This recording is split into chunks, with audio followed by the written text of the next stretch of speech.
Let me begin by making just a thumbnail definition of the geopolitical context in which we all find ourselves, including America. And in my perspective, that geopolitical context is very much defined by two new global realities.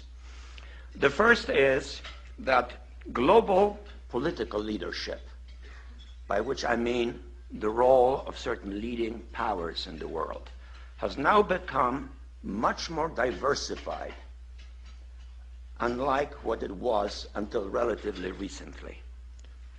Relatively recently still, the world was dominated by the Atlantic world, as it had been for many centuries. It no longer is. Today, the rise of the Far East has created a new but much more differentiated global leadership, one which in a nutshell involves, if one can hazard, an arbitrary list of the primary players in the world scene: the United States, clearly, maybe next to it, but maybe the European Union. I say maybe because it is not yet a political entity. Certainly, increasingly so, and visibly so, China. Russia, mainly in one respect only, because it is a nuclear power co-equal to the United States, but otherwise very deficient in all of the major indices of what constitutes global power. Behind Russia, perhaps individually, but to a much lesser extent, Germany, France, Great Britain, Japan, certainly, although it does not have a politically assertive posture. India is rising. And then in the background of that, we have the new entity of G20, a much more diversified global leadership, lacking internal unity, with many of its members in bilateral antagonisms. That makes the context much more complicated. The other major change in international affairs is that for the first time in all of human history, mankind is politically awakened. That's a total new reality. Total new reality. It has not been so for most of human history until the last 100 years. And in the course of the last 100 years, the whole world has become politically awakened. And no matter where you go, politics is a matter of social engagement, and most people know what is generally going on in the world, and are consciously aware of global iniquities, inequalities, lack of respect, exploitation. Mankind is now politically awakened and stirring.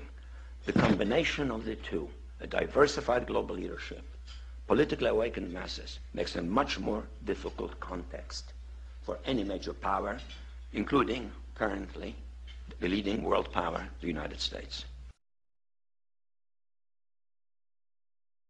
I really enjoyed your presentation, but I'm wondering, how would you rate the United Nations in helping solve some of the geopolitical problems we've had? Some people say they're not adding a lot of solutions, and some people even suggest we should have another organization internationally that can do the job that the United Nations should be doing. And even people are talking about one world governments. I mean, how do you view the UN right now? Well, there should be such an organization. The word should implies that there is a kind of moral imperative or need for it. But it doesn't exist. Why doesn't it exist? Because we don't have a situation in which there is a concentrated source of power that has universal reach. Not even America has that. So the United Nations functions well in areas in which it is possible to generate consensus.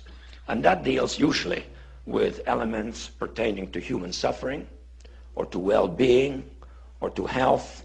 For example, the Food Organization, the Health Organization, the relief agencies, or arbitration of conflicts of secondary importance, in which the international community can kind of endorse what the UN is doing. But the UN is not a world government.